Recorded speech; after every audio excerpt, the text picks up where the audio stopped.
Quatrième leçon de l'esprit de Massenet. Nous parlerons aujourd'hui de la sonorité, non pas de la sonorité pure puisque nous n'avons pas d'oreilles.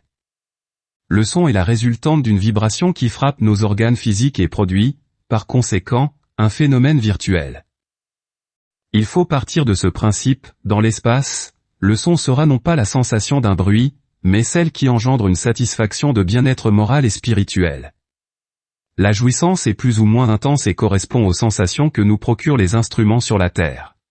Nous avons vu l'être immatériel transporté dans la sphère musicale, c'est-à-dire dans le champ vibratoire, animé par des êtres angéliques. Nous avons vu aussi que cet être reçoit, dans son périsprit, des vibrations qui, en heurtant ses propres effluves, vont produire des sensations de jouissance.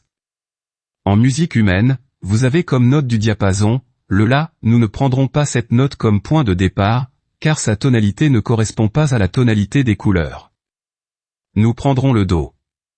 Le Do, à votre oreille, donne un son grave, plein et qui exprime l'allégresse, un son qui dépeint bien l'amour que nous devons ressentir pour Dieu. Ce Do, si nous prenons une comparaison, s'adapte mieux à la première des sensations fluidiques qui se traduit généralement par la couleur bleue. Le Do symbolise l'azur, la quiétude, la paix de l'âme, donnée par la prière. Le Do est la première note de l'accord parfait dérivant du bleu. Le Mi représentera la force dans l'amour, la volonté d'aimer et peut être figuré par un rayon de votre lumière solaire. Nous avons donc, Do, Mi. Do fondamental et bleu, Mi, volonté dans l'amour, nous donnera azur et or.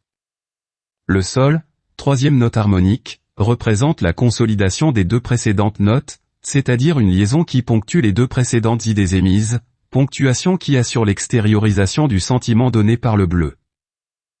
Nous percevons cette note par une teinte spéciale, dont je cherche, par vos sens, à vous faire comprendre la couleur.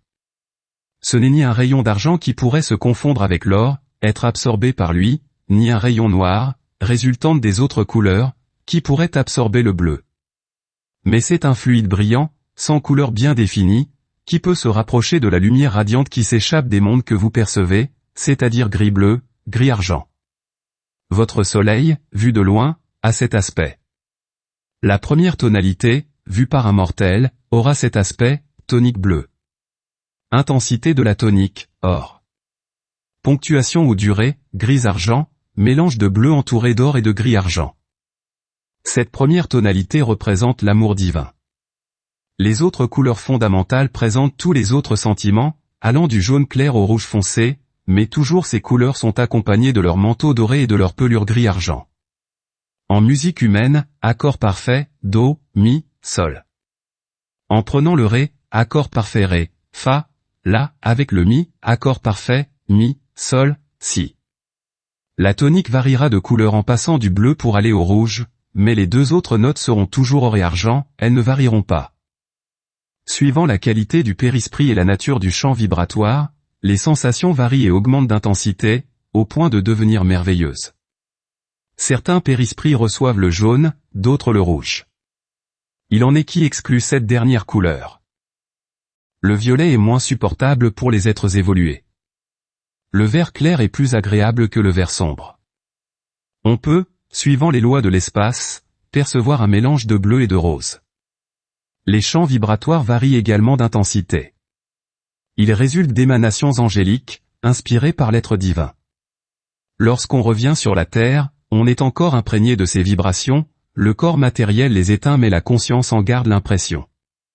En dehors de ces champs vibratoires, il existe des sphères, et même des courants, qui procurent aux esprits moins évolués des jouissances harmoniques parfois vives et profondes, quoique plus personnelles. Ces courants fluidiques communiquent à l'être les joies intimes de l'amour divin. D'autres courants lui donnent seulement la joie d'entendre les accords de la lyre céleste. Ces vibrations, non colorées et invisibles à l'être désincarné, lui donnent une satisfaction comparable à celle que procure la sensation des parfums. La musique céleste est donc la résultante d'impressions causées par les couches fluidiques suivant l'élévation de l'être et la pureté du milieu. Dans l'espace on n'entend rien, on ressent l'harmonie des fluides et non celle des sons. La propriété essentielle des fluides, c'est la couleur. Le son est d'essence terrestre, la couleur est d'essence céleste. Le prochaine leçon traitera des enchantements harmoniques de l'espace et de leur persistance dans les sentiments humains.